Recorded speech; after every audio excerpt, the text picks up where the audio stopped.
Guys, listen up. I got some excited. I got some breaking news on this GOAT conversation. I got a whole lot of new information. Because myself, I had to go back and look at stuff too. I'm like, wait a minute. And I've been knew this information, but this is just more evident to me. I'm looking at the eras. I'm looking at the 70s, I'm looking at the 80s, I'm looking at the 90s, I'm looking at 2000, I'm looking at 2010, 2020. I'm looking at the style of pace. And I'm looking at the shot attempts and how many teams got more possessions in each era. And I was wondering why Michael Jordan averaged 30 for his career, right? And he got 10 scoring titles, averaged 37. Once he came back, averaged 35, averaged 32, on 50% shooting. I mean, the playoffs, what he was doing in the playoffs, he got 8 50-point games in the playoffs, I believe. I believe Jordan got 8 50-point games in the playoffs. Some around that number. The highest scoring game ever in the playoffs, 63 in a loss against the Boston Celtics. I think probably one of the best teams ever created, the Boston Celtics team. Showed out against them. But you got to think about it. Yeah, Michael averaged 20. So, because this is what the media, this is how they going to manipulate the numbers. Michael averaged 30. Kobe averaged 25. Michael shot 50% from the field. Kobe shot 45. Kobe only got one 50-point game in the playoffs. Michael got 8 50-point games in the playoffs. Kobe got 2 scoring titles. Michael got 10 scoring titles. Kobe don't have a Defensive Player of the Year award. Michael has one. Michael is a 2-time steal leader. Kobe never won a steal title. So they're gonna bring all this shit up, and I had to go back in realization on what all those stats and what all they mean. So if you look at it, Michael Jordan shot 23 shots for his career. Kobe only took 19. So Michael averaged 4 more shots than Kobe. You know why Michael could average 4 more shots? First of all, Kobe was on the bench his first year. But not only that, it's another deciding factor. The pace of the game when Jordan came in was higher. The pace of the game was 4 to 8% difference between Kobe years. Kobe highest on pace was 95. I think the highest pace he ever played at was when he was retiring. When he was old and tore his Achilles when he was done his last season. He wasn't a superstar because of injuries no more. And he was his farewell tour. That's the highest pace he ever played against his last year in the league. Because that's the new age. That's why you see James Harden putting up 30, 36 and 34. You see Russell Westbrook can average a triple-double in his pace era. The reason why Oscar Robertson averaged a triple-double in his era because the pace. The pace was faster.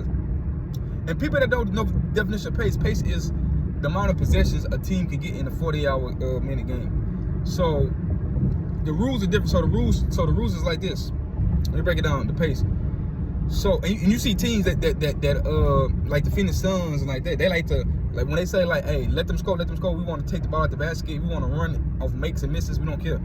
They want to run the pace so they can get more possession. They feel like the more possession they're gonna outshoot you. They're gonna outscore you because you're not gonna keep up with them scoring. So they was a few of the teams during the early 2000s, and the Mike D'Antoni, Steve Nash was running the pace because they just wanted to outscore people. I think Golden State, Don Nelson was another coach in a team that did it like that.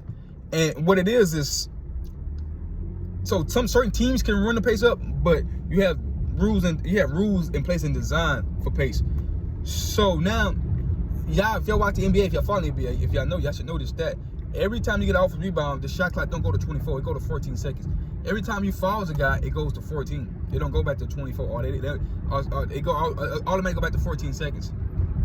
So if the shot clock is 24 originally, and it goes to 14 off its rebounds, off you foul a guy, that's more possessions in the game than itself because it's only giving you 14 seconds to reload instead of the 24 seconds you can wind the time down.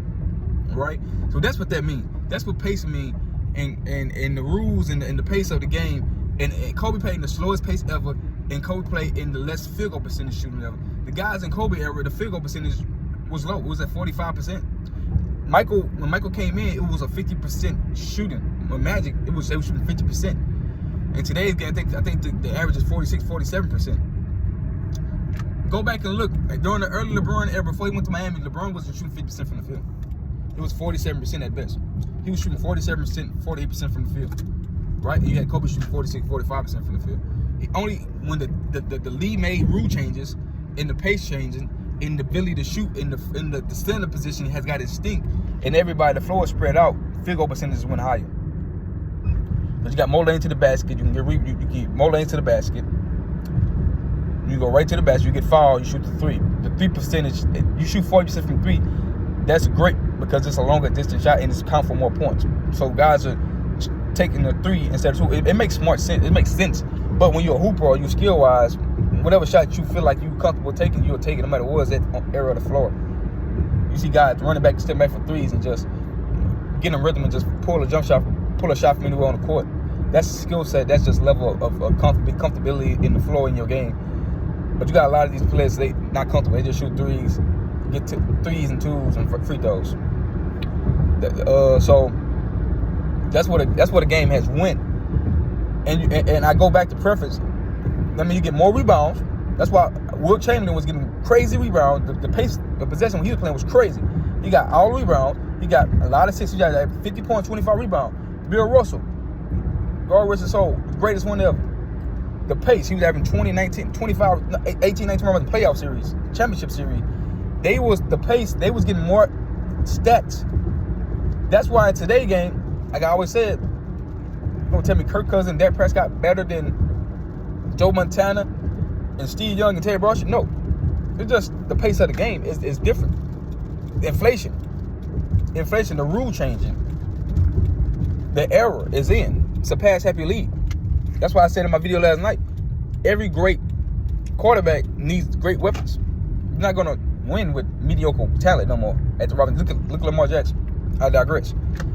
So to this Michael Jordan, Kobe, LeBron, like LeBron plays at a pace now where it's higher than Kobe ever played. The last 10 years of LeBron James' career, the last 8-9 years of LeBron James' career, his pace is higher than ever Kobe. Look at the pace he played in the Kobe era. Look at the pace he played now. Look at the stats. You get more assists, you get more assists, more steals. And back to Michael, you get more points, more assists, more steals, and shoot more. Believe it or not, LeBron James shoot more shots than Kobe Bryant for his career. He averaged more shot attempts than Kobe Bryant, but LeBron's a pass first guy, but he averaged more shots attempts than Kobe. Let that sink in. Kobe Bryant, LeBron James has a high usage rate. So did Michael Jordan. The usage rate is higher than Kobe, but Kobe the ball hog. I don't get it. Explain it. So it goes into playing. Every guard and every player in Kobe era didn't shoot a great percentage from the field because the shooting percentage was down in that era.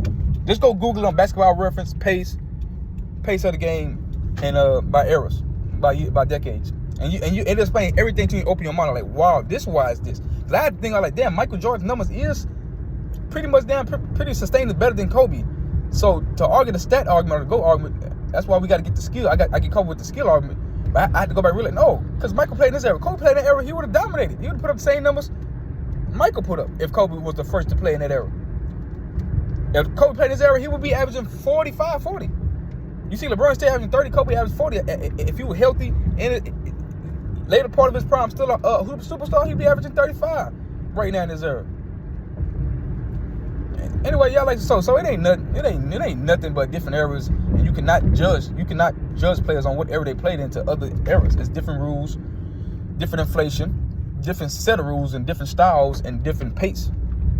That's and I'm so open. I hope this video gets shared. Hope y'all like and subscribe and share it.